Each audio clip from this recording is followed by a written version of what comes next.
আসসালামু আলাইকুম রহমতুল্লাহ। আজকে আমরা শিখব অনেকগুলা বর্ণ।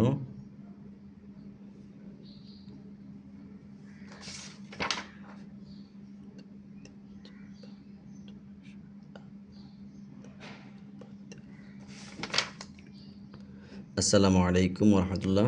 আজকে আমরা সর্বমোট 13টি বর্ণ শিখব ইনশাল্লাহ। প্রথমে আমরা যে বর্ণটি শিখব সেটা হচ্ছে ড।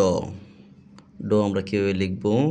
প্রথমে সুন্দর করে একটা মাত্রা দিব। মাত্রা দেওয়ার পরে সোজা টান দিব, দণ্ড টানটা সোজা হবে। এটা দণ্ড টান মানে সোজা টান, দণ্ড টান দিব। তারপর এবার রাউন্ড দিয়ে একটা বিন্দু দিয়ে দিব, এখানে ড হয়ে গেল। তারপর আমরা শিখব ড বিন্দু র।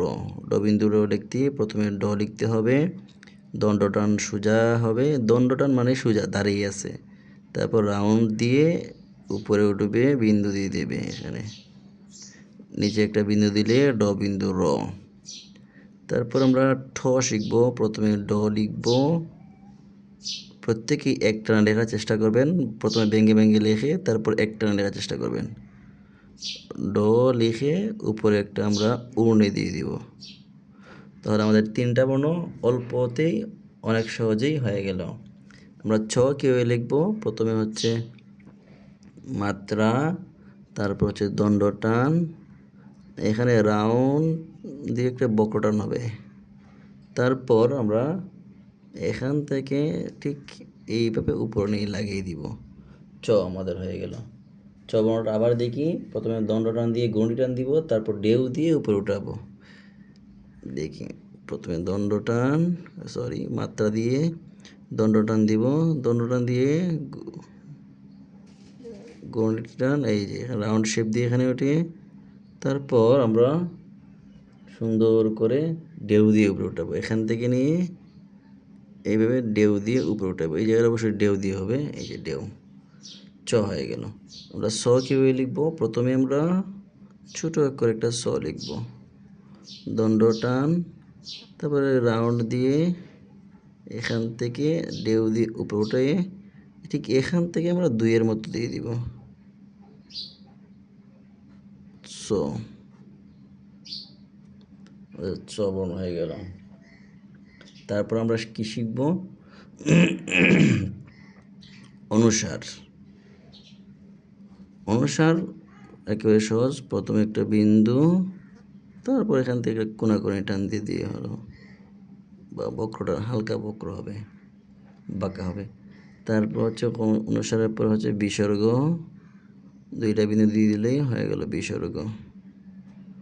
তারপর আমরা শিখব চন্দ্রবিন্দু, চাঁদের মতো। এভাবেও আপনি লিখতে পারেন, অথবা আপনি এভাবেও লিখতে পারেন। আপনার যেভাবে সুবিধা মনে হয় ঠিক আপনি ওভাবেই লিখে অনুশীলন করবেন। তারপর হচ্ছে খণ্ডত। সার্কেল দিব, আমরা বিন্দু দিব বা সার্কেল, সার্কেল দিয়ে রাউন্ড শেপ দিয়ে বক্রটান দিব। প্রথমে হচ্ছে সার্কেল, এই যে, তারপর হচ্ছে রাউন্ড শেপ দিয়ে এতটুকু, তারপর হচ্ছে বক্রটান। প্রথমে বিন্দু, তারপর হচ্ছে সার্কেল, তারপর হচ্ছে বক্রটান। আপনাদের অনুসার, খণ্ডত, বিসর্গ, চন্দ্রবিন্দু হয়ে গেল। তারপর আমরা হ লিখব। প্রথমে মাত্রা, তারপর মাত্রা থেকে একটা আমরা বিন্দু দিব, তারপর হচ্ছে 2-এর মতো এটা সোজাসুজি নিয়ে আসবো, হ হয়ে গেল। আবার দেখি, প্রথমে মাত্রা, তারপর মাত্রা থেকে 2-এর মতো বিন্দু দিয়ে হ হয়ে গেল। উপরে যদি আমরা উড়নে দিয়ে দিই, রস্বই হয়ে গেল। আমরা যদি থ লিখি, মাত্রা ছাড়া আমরা একটা হ লিখি। প্রথমে মাত্রা ছাড়া একটা হ লিখলাম, এই যে হ। এখান থেকে আমরা একটা দণ্ড টান দিয়ে দিলাম সোজা, এই যে অর্ধমাত্রা, ত হয়ে গেল। আবার দেখি, প্রথমে বিন্দু, তারপর হচ্ছে 2-এর মতো, তারপর হচ্ছে এই যে 2-এর মতো এতটুকু নিয়ে তারপর সোজা উপরে উঠিয়ে দিব, ত হয়ে গেল। খ, খ লেখাটা আরো সহজ। বিন্দু দিয়ে উপরে উঠিয়ে 2-এর মতো বক্রটান দিব। দেখেন, বিন্দু দিয়ে ঘুরিয়ে উপরে উঠিয়ে এখান থেকে 2-এর মতো, এই যে 2 তারপর হচ্ছে দণ্ডটান, ডান পাশে অর্ধমাত্রা, খ হয়ে গেল। আবার দেখি, বিন্দু এখান থেকে উপরে উঠিয়ে এখান থেকে 2-এর মতো, এই যে 2 সোজা উপরে উঠলে খ হয়ে গেল। খ বর্ণটা বারবার অনুসরণ করবেন। আবার দেখি, প্রথম বিন্দু ঘুরিয়ে উপরে উঠিয়ে 2-এর মতো, এই যে 2, তারপর হচ্ছে দণ্ডটান। এভাবে লিখলে আশা করি আপনাদের লেখা অতি অল্প সময়ে সুন্দর হয়ে যাবে। তো আজকে আমাদের লেখা এতটুকুই।